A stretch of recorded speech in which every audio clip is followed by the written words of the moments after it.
नमस्कार। आज हम कक्षा 8 के गणित विषय का अध्ययन करेंगे, जिसमें इनका जो पहला अध्याय है वह है परिमेय संख्या।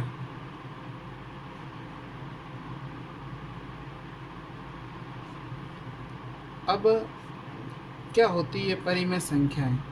अब परिमेय संख्या से पहले हम कुछ परिभाषाएं देखेंगे, जिसमें पहली परिभाषा है प्राकृत संख्या। कौन सी है? प्राकृत संख्या। अब प्राकृत संख्या जिसको हम किससे प्रदर्शित करते हैं? n से। अब वे संख्याएं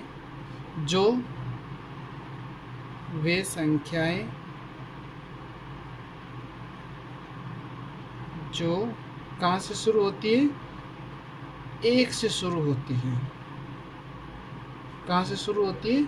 1 से, अर्थात 1, 2, 3, 4, 5। इन संख्याओं को हम क्या कहेंगे? प्राकृत संख्या कहेंगे। क्या कहेंगे? प्राकृत संख्या।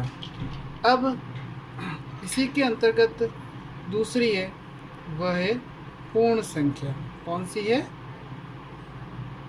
पूर्ण संख्या।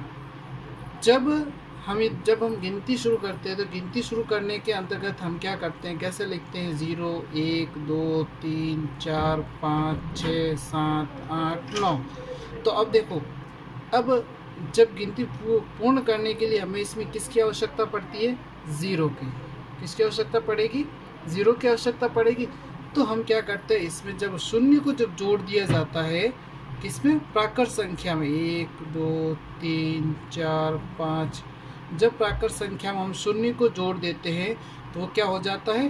पूर्ण हो जाता है। इसलिए हम इसको क्या कहते हैं? पूर्ण संख्या कहते हैं। और इसको किससे प्रदर्शित करते हैं? W से प्रदर्शित करते हैं। किससे प्रदर्शित किया जाता है? W से प्रदर्शित किया जाता है।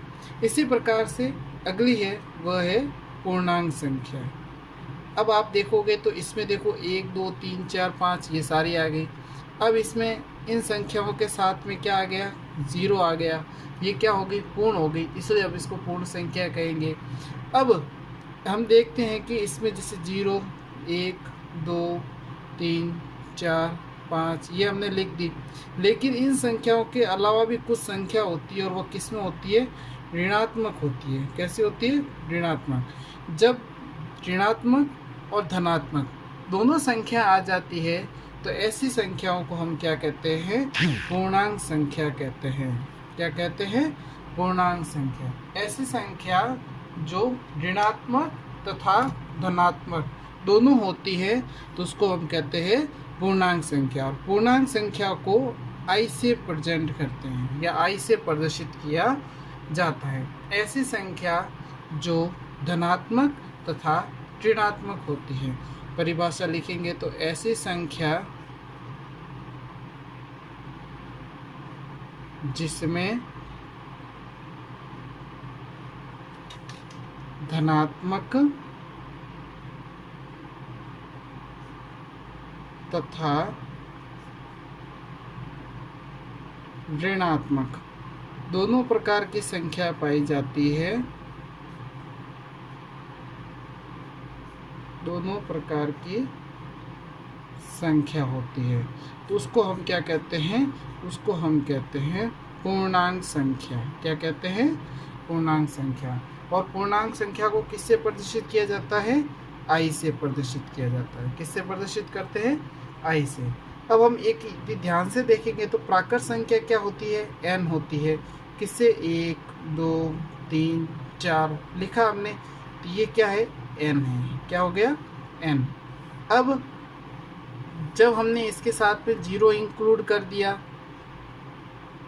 तो ये क्या हो गया? ये हो गई अपनी कौन सी संख्या? पूर्ण संख्या। पूर्ण संख्या को किससे प्रदर्शित किया जाता है? W से प्रदर्शित करते हैं। किससे प्रदर्शित करते हैं? W से। और जब हमने इन संख्याओं में 0 के अलावा भी यदि मैंने संख्याएं ले ली, किसके अलावा संख्या ले ली? 0 के अलावा, जैसे -3, -2, -1, 0, 1, 2, 3, यदि ये सारी संख्या ले ली तो इन संख्याओं को हम क्या कहते हैं? पूर्णांक संख्या कहते हैं। क्या कहते हैं? पूर्णांक, और इसको किससे प्रदर्शित करते हैं, इसको हम i से प्रदर्शित करते हैं।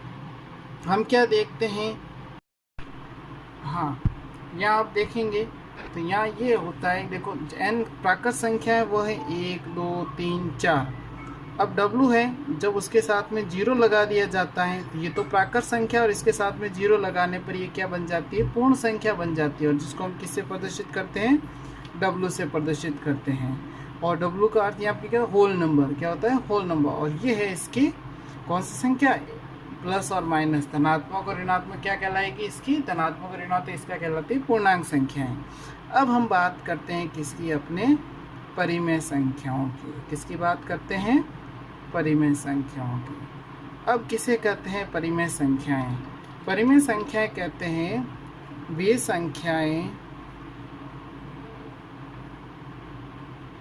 संख्याएं जिसको या जिनको p/q के रूप में लिखा जा सके, परंतु q is not equal to 0।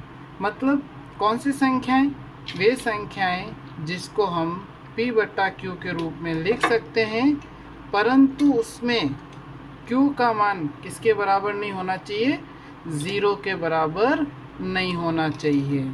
इसके कुछ उदाहरण के लिए जैसे क्या लिखेंगे हम, जैसे मैंने लिखा 5/3, क्या लिखा मैंने, 5/3। अब 5/3 में देखो इसमें q क्या है, इसको मैं आगे ये बताऊँ मैं, तो आप देखोगे तो ये p है, ये q है।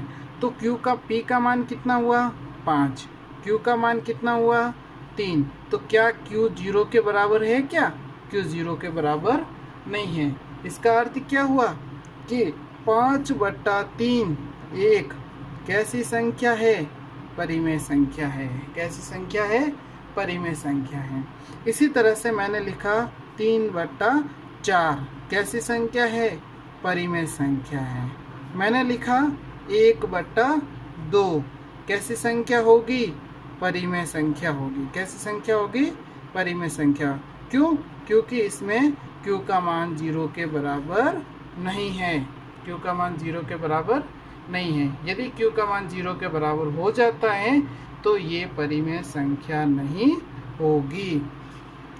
अब परिमेय संख्याएं के अंतर्गत, अब परिमेय संख्या पता चल गई कि 1/2 भी कैसी संख्या है, परिमेय संख्या। तो इस तरह से हम परिमेय संख्या के बारे में पता कर सकते हैं।